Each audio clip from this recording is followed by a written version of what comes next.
ไม่สูงค่ะเมื่อได้เป็นวันที่4เดือนธันวาคมที่5ปี2026ในตอนได้ข่าวสายหมอหอมมีข่าว3ตอนได้มาเปิ้นเผาค่ะ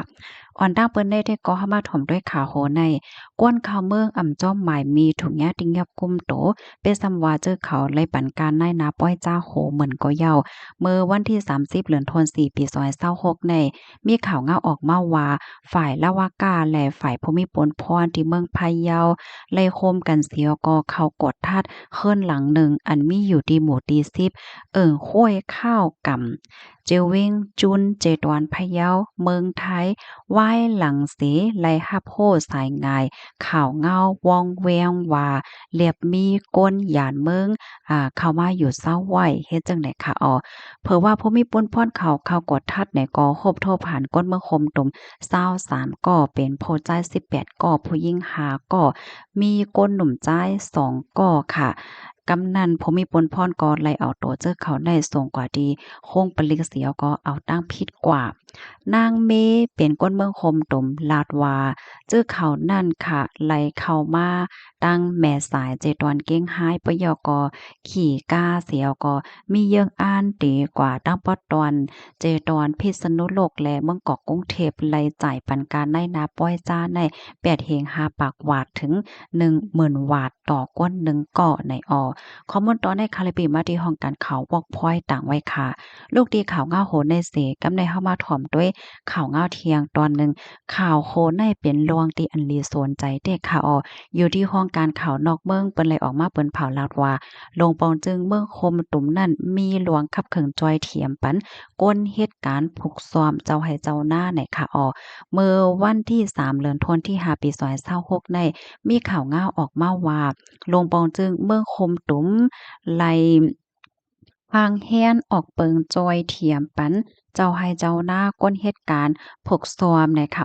ไล่ฮู้ว่ามีของการหลงฝ่ายไฟฟ้าและฝ่ายแห้งถาดโฮมป้าตั้งของการล้มฝ่ายการผกซ้อมฝ่ายเร่งรูโตซัดโฮมป้าถึงภูมิปนพรในปื้นตีค่ะไล่คับขึงลวงจอยเถียมน้ำมันดีเซลดีเซในนอดเสียงออกเดี๋ยวเปิ้งกันอีกนึงค่ะนะพี่น้องค่ะซ้ำออกเสียง ว่าจังหือและจังไหนก็ปันทหารถึงบ้านไล่เนี่ยค่ะเนาะจอยเทียมปันก้นวันก้นเมืองนั่นค่ะน่ะเนาะเอาน้ำมันเนี่ยค่ะก็ส่งปันพี่น้องจื้ออันเหตุการณ์ปกซ้อมในปื้นตีเฮ็ดจังไหนค่ะเปิดตารถยอมลวงข้องขำแห้งถาดน้ำมันมีอำกลมทวนเป้งป้อปะยอก็เปิดตาจอยเทียมปันหน้าการต่างงานในตอนของการปกซ้อมในไฮเตอร์มีลวงงายลมและกาขันอันกึ่งงามว่าจังไหนอยู่ที่ห้องการข่าวสิ้นหัวลาดวาในการผกซ้อมในปี2525ต่อถึง2026ในน้ำมันดีเซลค่ะมันถูกขายในกาขันหมวก10,000จาดต่อ1แกลลอนนะคะในพื้นที่หมู่บ้านที่อันยังตึงมีลวงเหตุการณ์ผกซ้อมอยู่เคอใหญ่เนี่ยเนาะปยกไล่ฮู้ว่าในวันที่20เดือนธันวาคมที่ป่นมานั่นค่ะมีลวงเอาน้ำมันในค่ะนะสูงกว่า ละลายปึ้นตีค่ะเนาะแพ้กว่าที่อีตีออดในหมวก7เหง6ปากปลายเกาเกลอนเนี่ยค่ะเนาะนั้นก็7เหง6ปากปลายเกาเปปากปุ้งนั่นน่ะเนาะปยก็มีเพียนติเตคับขึง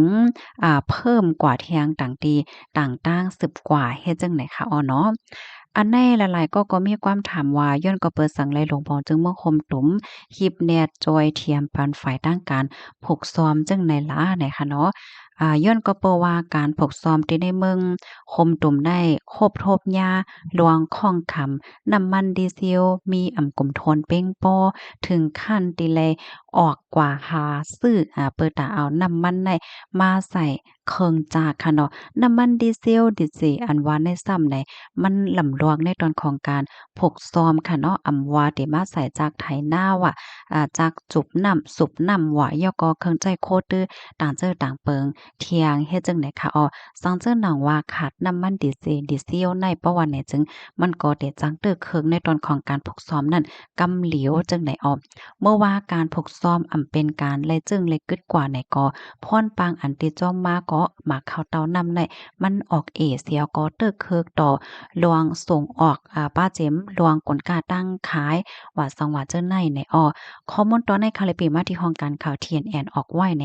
พี่น้องค่ะถ่อมข่าวเงาคนในยอหันถึงจึงหือพองค่ะในปื้นตีอันพี่น้องค่ะอยู่นั้นค่ะโลบเปลี่ยนจึงหือพองจองเลยหับลวงตั้งจอยเถียมนั้นก็ขันน้ำมันแหละเจ้าไหนในจ่องมันลดยอมค่าห้าในก็ปันตั้งหันถึงมาไล่ในค่ะ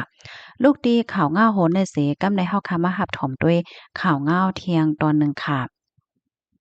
นี่ก็มีลองกดทัดโฮงเฮนไหน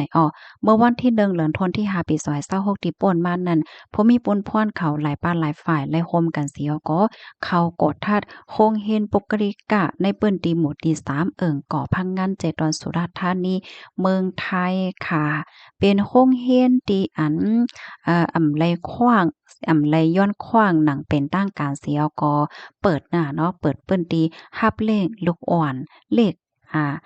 ป่น18ก่อเฮ็ดจังไหนคะไล่ฮู้ว่าปื้นตีในเปิดสอน